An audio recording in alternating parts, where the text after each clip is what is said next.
Meet the team videos are one of those things where you can let go of some of the usual marketing habits because for once it's not about the customer. It is really, but pretend it's not for now. Meet the team videos are all me because that's what people are looking for on those About Us website pages. In fact, if there is nothing personal and it's actually angled as a low-level soft sell on buying from you or your company, most of my day is spent trying to find the best deal for our clients, and that's how we like it here at Acme Brokers, isn't sincere and no one's coming to the About Us page to be sold to anyway. I'll let you in on a little secret. About Us pages are usually the second most visited page on a site. They're for people who are close to buying from you and they want to look under the hood and see what sort of culture you have. Give them some impersonalized corporate speak, like everybody repeating a slightly different version of, "The thing I love about Acme Brokers is the people," especially if your marketing everywhere else has real character, and you'll blow a big opportunity to be memorable. But give them something that feels like the fingerprints of your team and you're more likely to build trust and crucially land clients that you'll serve better because they'll understand you. Here's our About Us page and you'll see we've got individual videos of each of us where we hope you'll learn a little bit about us but also learn something interesting to take away as well.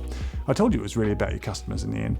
We also use these videos in our email signature. It's a nice way to personalize that space too, and perhaps helped along a bit by that we've found over time our Meet Me videos have proved to be the most watched on our site, beating all the really flipping brilliant case studies and testimonials that we've put so much time and effort into. So how do you empower your team to make a genuine sounding Meet the Team video that feels like they're meeting the actual team? In a nutshell, take some risks in the shoot. You don't have to use it all in the edit, but it's too late in the edit if everything is a series of hackneyed sound bites. But before we get to that, you need to decide if you want this to be a montage video where you put everyone together in the cut or whether you want to make it an individual video for each person. It doesn't matter too much, the approach is the same right up to the edit.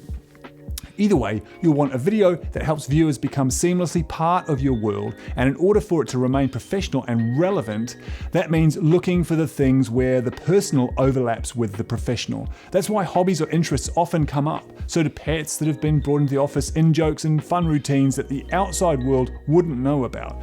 These are the sorts of things that can pull an audience in and help them to relate. Approaching it this way, you'll quickly find the material that can reveal character and a team ethos. But I should say, it will also require dispelling some myths in getting that footage, because look around for advice on this and what you'll quickly find are some really unhelpful observations like, make sure it has real emotion. Yeah, like let's just dial some of that in there because it's like ordering a pizza. Yeah, hi there, I'm wanting to order a video for my team, but I want it to be really passionate and emotional. Yeah, that's okay if it costs more. Oh, and can I get a side order of authenticity? People won't do this stuff on cue for you. Trust me, this is terrible advice, and you should block your ears. Don't talk about emotion, don't talk about authenticity. You'll have much less loftier problems to deal with, like how to get Barbara to even think about being on camera in the first place. And by the way, that's okay. I'll tackle that soon. Make sure it builds trust. That's really helpful. Okay, Barry, remember to build some trust and action. Again, this doesn't help anyone. Forget it. And finally, explain your why. I'm a big fan of Simon Sinek, and the Meet the Team video will certainly reveal the business mission as part of the process, if it's something everybody feels part of naturally. But if it's not pouring out of your team already, don't invent a why that has otherwise only existed on paper for them to somehow shoehorn into their conversation on camera, because it's a massive distraction and will make them quite self-conscious in a process that already has plenty of that. It doesn't matter that the mission statement of the company is to make widgets great again or whatever. This is the place of the understanding of what the company's mission is to come from them. With that in mind, let me walk you through some practical things so that everyone can get set up for success. How to get people to be on camera. This should be your first concern because not everyone likes being on camera. But 99% of the time, this is because they don't know how they're going to come across or perhaps how it's going to appear in their marketing overall.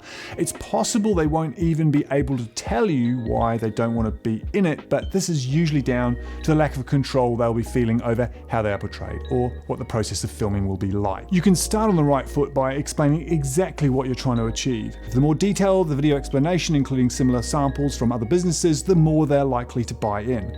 Listen to their concerns, whether or not it's bits for them personally or for the outcome of the video generally, but be prepared for those like Barbara who still say no. You really only want people who get it and want to be part of it anyway. It may be why with a larger team where there's more places to hide that you get more no's, but that's okay if you're making a single montage video because no one's going to know if the entire team is in it or not. 2. Script. 2. Script. 2. Script. Come on, teleprompter, what's going on? Script. Nope, it's not working. Script. With this sort of portraiture, any overtly scripted bits are going to sound really unconvincing, so I don't mean script exactly what people are supposed to say, rather script chapters that need filling with impromptu answers from team members. Something like this. Intro section. The best short grabs from the interviews to help set the tone. Mission-based bits. Any grabs that show the kind of business we are. Fun stuff. Anything that shows the lighter side of us. Things we care about. Individuality, pets, hobbies, things people love or loathe. It really doesn't have to be any more complex than that, but don't let me stop you from complicating your life. All kidding aside, you may want a more stylized video and it may need props and certain angles, etc. And you can layer all that on top, but this is the basic sort of structure to have. What questions to ask? Now that you have your script, it's time to reverse engineer the questions that will get you there for each section. The intro section is something for the edit and will likely involve something spontaneous from the shoot. One less thing to do. Unless you're really having people say exactly what you want them to say, which is a bit controlling and won't give you the most honest or engaging result. In the mission-based bits section, you're after something personalized but telling about how each team member sees the mission of the company. Keep these questions open-ended. Something like, if a stranger asked you why this company even exists, what would you tell them? Don't worry about open-ended questions stopping people in their tracks. You're not likely to include the thinking moment in the edit, you're after what the thoughts lead to. Sometimes you can get some playful outtakes from people making a joke about the serious questions like this, but don't worry. If at first this thing doesn't work, leave them to answer open questions in their own time, even if they squirm and need to think about it for a bit. That likely means you'll get something honest and hopefully positive. If your company truly sucks to work for, there's not much you can do about it here. Get creative with all the questions from your sections and remember to avoid ones that have yes or no answers or answers that are implied by the question, like, can you tell me why our widgets are the best? In-house or professional production. Decide if you have the capacity for this or if you ought to have a professional team in. If this is the first bit of in-house production, best leave this to professionals. They'll know better the subtle differences between playfulness and mawkishness, for example. Editing. Hopefully you've got some good stuff in the can. If you've opted to do this in-house and you've already edited a few projects, here's a couple of things that can help in the edit to make the process quick and effective. In the timeline, give yourself some text chunks with the questions written so that you can catalog all the answers. Then listen through and cut out all the waffle and outtakes. As you go, look for that killer statement that can act as a pivot for the very beginning. It's usually obvious when you hear it, or you may have a few possibles. The first thing you want your audience to hear is something compelling or even cryptic, as long as the meaning becomes clear later. This will trigger in them the idea that this is new information and they're more likely to keep watching.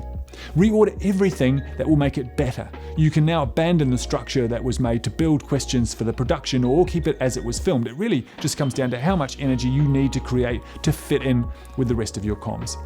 For more on the production process of making an interview video, watch this and don't forget to subscribe. We're pursuing a sort of warts and all show and tell kind of thing where we show you what we did that didn't work and also a few things that really did. That's our growth strategy. Seems to be working. Why not join us even if at this stage you're secretly hoping we'll fail so you'll have another excuse not to grow your channel.